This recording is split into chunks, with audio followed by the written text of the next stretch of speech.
2026년 2월 18일 수요 기도회를 시작하겠습니다. 사도신경으로 우리의 신앙을 고백합니다. 전능하사 천지를 만드신 하나님 아버지를 내가 믿사오며 그 외아들 우리 주 예수 그리스도를 믿사오니 이는 성령으로 잉태하사 동정녀 마리아에게 나시고 본디오 빌라도에게 고난을 받으사 십자가에 못 박혀 죽으시고 장사한 지 사흘 만에 죽은 자 가운데서 다시 살아나시며 하늘에 오르사 전능하신 하나님 우편에 앉아 계시다가 저리로서 산자와 죽은 자를 심판하러 오시리라. 성령을 믿사오며 거룩한 공예와 성도가 서로 교통하는 것과 죄를 사하여 주시는 것과 몸이 다시 사는 것과 영원히 사는 것을 믿사옵나이다. 아멘. 찬송가 570장을 같이 부르겠습니다.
하나님 아버지, 바쁜 삶의 걸음을 잠시 멈추게 하시고 이 명절에 가족과 함께 한자리에 모이게 하신 은혜를 감사드립니다.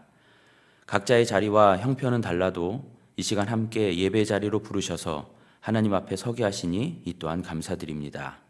우리가 이 자리에 올 수 있었던 것이 당연함이 아니라 하나님의 지켜주심과 인도하심의 결과임을 잊지 않게 하옵소서.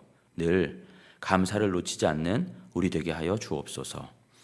하나님, 명절이라는 시간 속에서 우리의 마음이 분주해지고 생각이 흩어질 때가 있지만 이 시간만큼은 세상의 염려와 일정들을 내려놓고 하나님을 바라보길 원합니다. 온전히 하나님만 예배하길 원합니다. 인도하여 주옵소서. 특별히 지금부터 전해질 말씀 앞에서 우리가 집중하길 원합니다. 이미 알고 있다는 생각이나 익숙함의 무감각이 아니라 참으로 겸손한 심령으로 말씀을 듣게 하옵소서. 내주하신 성령님께서 조명하여 주시고 깊이 깨닫게 하여 주옵소서. 참으로 은혜의 시간이 되게 하여 주옵소서. 예수 그리스도의 이름으로 기도합니다. 아멘. 오늘 말씀은 시편 23편 1절로 6절까지의 말씀입니다. 시편 23편 1절에서 6절까지의 말씀입니다.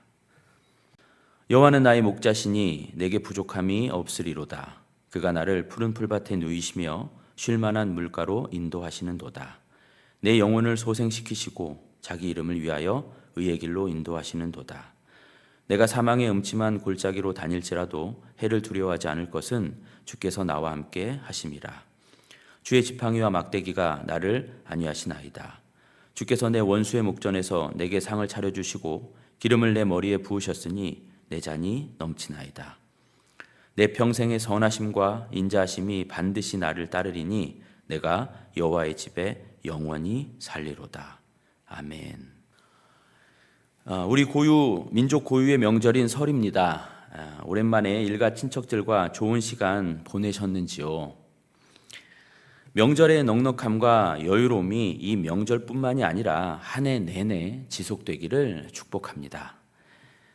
명절은 바쁘지만 한편으로는 숨을 고를 수 있는 시간이기도 합니다. 또 오랜만에 가족들이 한자리에 모여 같은 공간에 머물고 같은 시간을 보내게 되는 때이기도 하지요. 이와 같은 때에 우리는 자연스럽게 함께 나눌 수 있는 말씀을 떠올리게 됩니다. 부담 없이 읽을 수 있고 누구에게나 익숙한 말씀이 없을까 고민하게 되죠. 그런 본문 가운데 하나가 시편 23편이 아닐까 생각됩니다.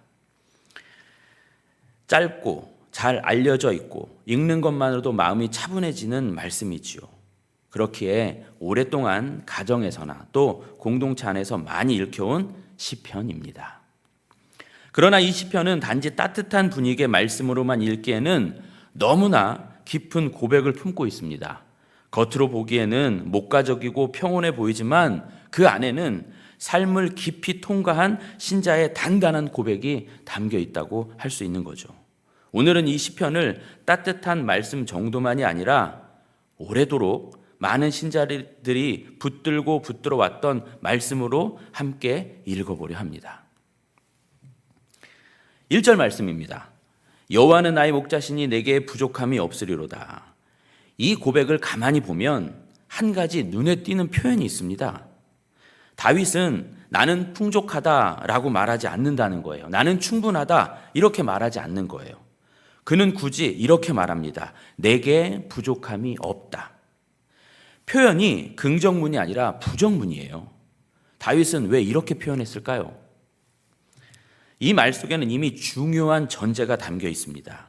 다윗은 부족함이라는 개념을 모르는 사람이 아니라 부족함을 충분히 알고 있는 사람이라는 전제지요. 그래서 이 고백은 아무 문제 없는 상태에서 나온 말이 아니에요.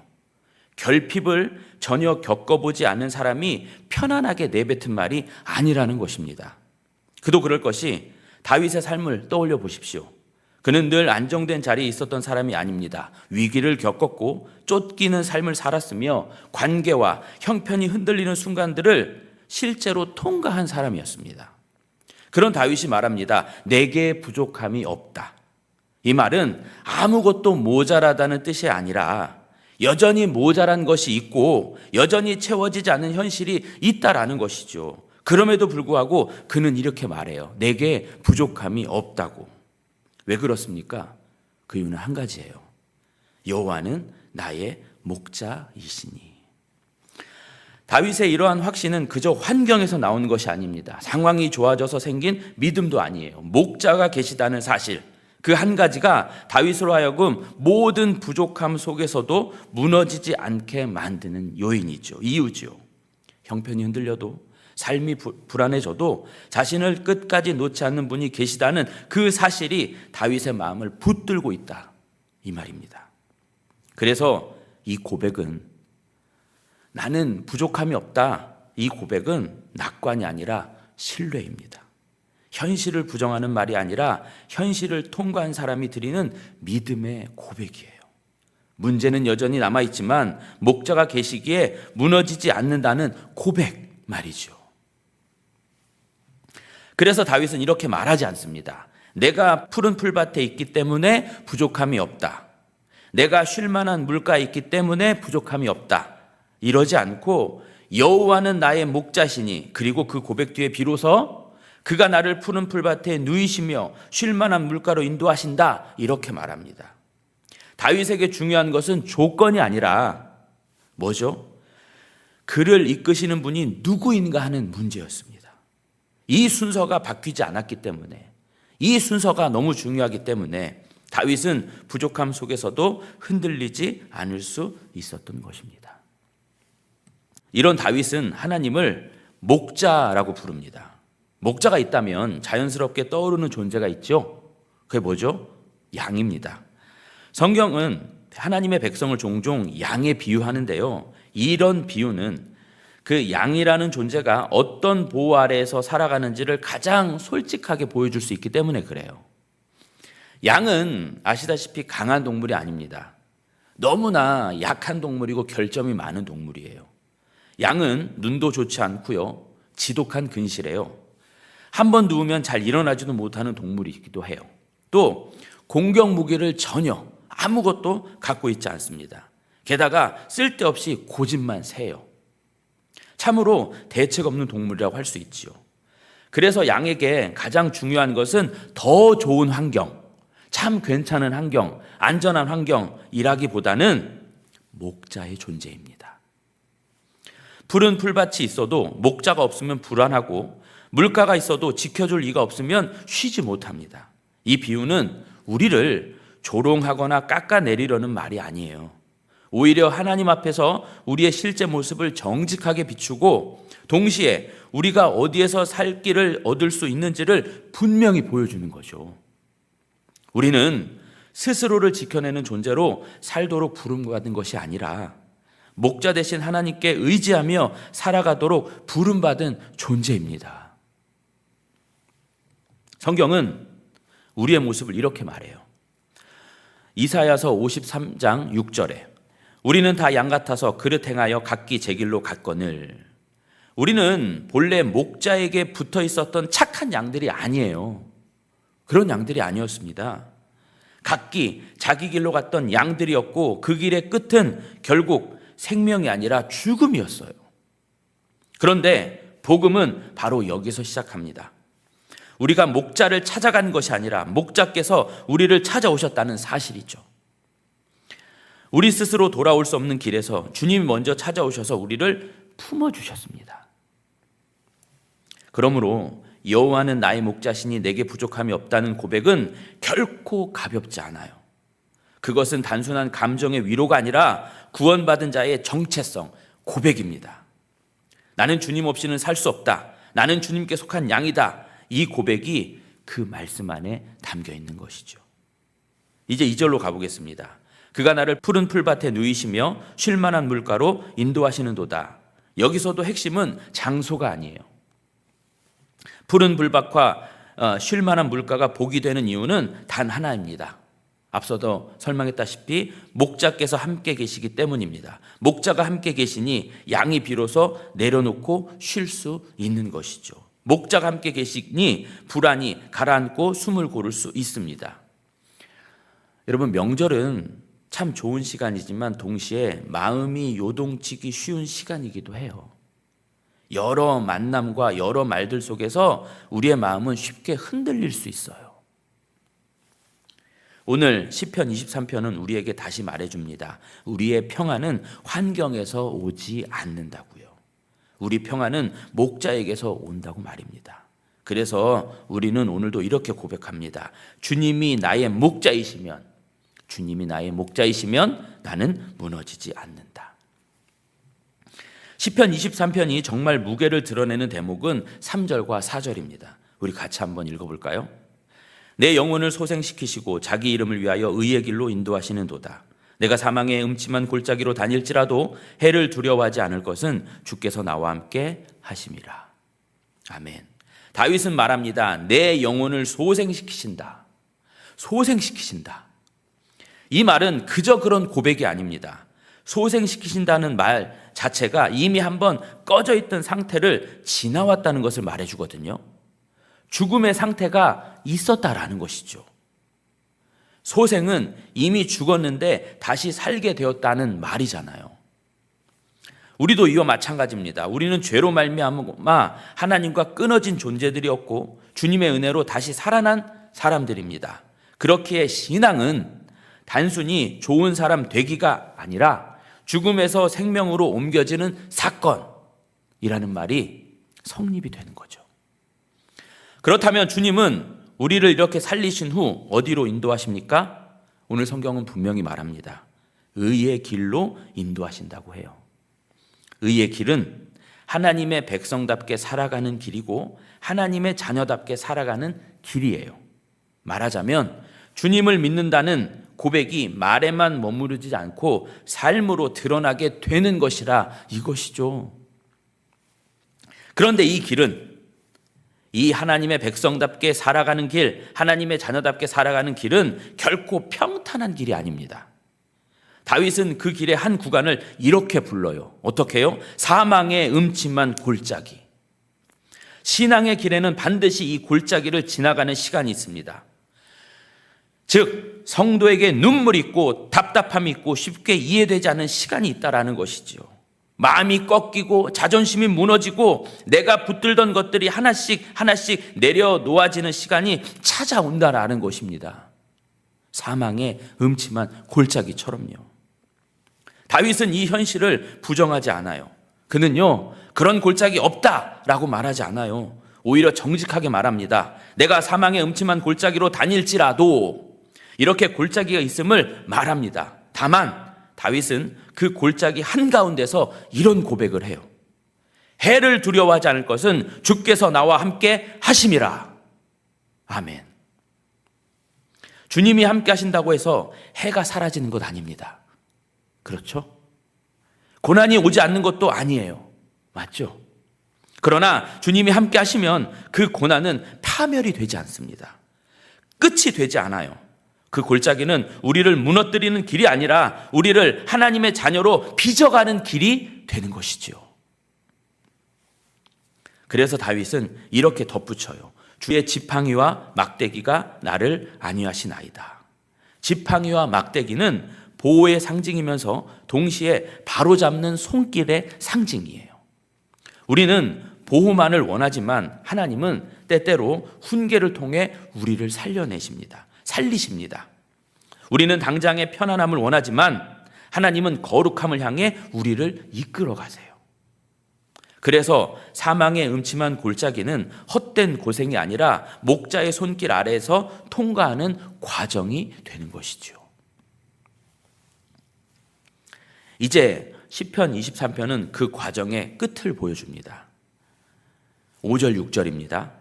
주께서 내 원수의 목전에서 내게 상을 차려주시고 기름을 내 머리에 부으셨으니 내 잔이 넘치나이다. 이 말씀은 고난 이후에 주어질 하나님의 위로와 영광을 보여주는데요. 하나님은 우리의 눈물로 끝맺게 하시지 않는다라는 것입니다. 하나님은 우리의 신앙을 고난 속에 방치하지 않으세요. 마침내 주님께서 친히 상을 차려주십니다. 마침내 잔이 넘치게 하십니다. 이것은 단지 기분 좋은 위로가 아니라 하나님 나라의 확실한 소망인 것이죠. 마지막 6절이 결정적입니다. 내 평생의 선하심과 인자하심이 반드시 나를 따르리니 내가 여호와의 집에 영원히 살리로다. 다윗은 말합니다. 어떻게 해요? 반드시. 이 말에는 확신이 있습니다. 내 인생의 많은 장면들이 이해되지 않아도, 내가 지나온 골짜기가 너무 어두웠어도 결국 돌아보면 하나님의 선하심과 인자하심이 나를 떠나지 않았다는 것임을 말하는 것이지요. 그리고 그 은혜가 마침내 나를 어디로 이끄는가? 여호와의 집, 하나님의 임재, 하나님의 나라, 영원한 안식, 거기로 이끌어 간다라는 것이죠. 사랑하는 성도 여러분, 오늘 명절의 자리에서 우리에게 가장 필요한 것이 무엇이라고 생각하십니까? 더 나은 조건입니까? 더 좋은 환경입니까? 물론 그런 것도 감사한 일이지만 시편 23편은 우리에게 더 근본적인 것을 말해주고 있어요. 목자이신 주님. 목자이신 주님이십니다. 주님이 나의 목자이시면 나는 버려지지 않습니다. 주님이 나의 목자이시면 나는 끝내 살게 됩니다. 주님이 나의 목자이시면 골짜기에서도 길을 잃지 않아요. 그러니 오늘 이 자리에서 우리 가정 가운데서 이 고백이 다시 살아나기를 바랍니다. 어떤 고백일까요? 여호와는 나의 목자시니 내게 부족함이 없습니다. 그분만 계시면 충분합니다. 아니, 그분만 계시면 넘칩니다. 이 고백이 오늘 우리에게 위로가 되고 내일을 살아갈 힘이 되며 우리 가정의 중심이 되기를 주님의 이름으로 축복합니다. 아멘. 우리 들은 말씀을 생각하면서 기도했으면 좋겠습니다. 이제 3가지 기도 제목을 가지고 기도할 텐데요. 삶에 여전히 부족함과 불안이 남아 있어도 환경이 아니라 목자 되신 주님을 신뢰하며 오늘을 살아가게 하옵소서. 앞으로 마주할 사망의 골짜기 같은 시간들 속에서도 주께서 함께 하신다는 사실로 두려움에 지배당하지 않게 하옵소서. 명절로 가족이 함께 모이는 이 시간에 감정과 분위기보다 주님을 먼저 붙들고 말하고 행동하게 하옵소서. 우리 같이 기도하겠습니다.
하나님 아버지, 명절이라는 분주한 시간 속에서도 하나님의 귀한 말씀을 들을 수 있도록 우리를 예배 자리로 불러주심에 감사드립니다.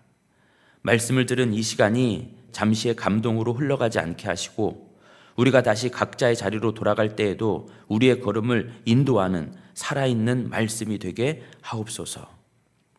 하나님, 이 명절의 자리에는 웃음과 감사만 있는 것이 아니라 말하지 못하는 마음의 무게와 무거운 침묵, 그리고 각자의 사정이 함께 놓여 있음을 고백합니다. 가족 안에서 드러나는 갈등과 긴장, 상처가 있다면 주께서 간섭하여 주사 해결하여 주시길 원합니다. 더욱 서로를 위해 기도하는 우리 가정 되게 하여 주옵소서. 또한 우리가 여러 상황에 끌려가지 않게 하시고 오늘 들은 말씀을 따라 주님을 바라보게 하여 주옵소서. 우리 인생의 푸른 초장만이 아니라 어두운 골짜기에서도 주께서 여전히 우리와 함께 하심을 우리로 믿게 하여 주옵소서. 목자 되신 주님으로 인해 우리의 마음에 평화를 누리게 하여 주옵소서. 특별히 이 명절이 누군가에는 더 외로운 시간이 되지 않기를 소망합니다. 그들에게 하나님의 위로가 있기를 소망합니다. 명절 이후에 일상으로 돌아갈 때에도 주의 선하심과 인자하심이 우리의 삶을 따라 오고 있음을 기억하며 오늘의 말씀이 삶으로 이어지게 하여 주옵소서. 예수 그리스도의 이름으로 기도합니다. 아멘. 하늘에 계신 우리 아버지여, 이름이 거룩히 여김을 받으시오며 나라에 임하옵시며 뜻이 하늘에서 이룬 것 같이 땅에서도 이루어지이다. 오늘날 우리에게 일용할 양식을 주옵시고 우리가 우리에게 죄 지은 자를 사하여 준 것 같이 우리 죄를 사하여 주옵시고 우리를 시험에 들게 하지 마옵시고 다만 악에서 구하옵소서. 대개 나라와 권세와 영광이 아버지께 영원히 있사옵나이다. 아멘.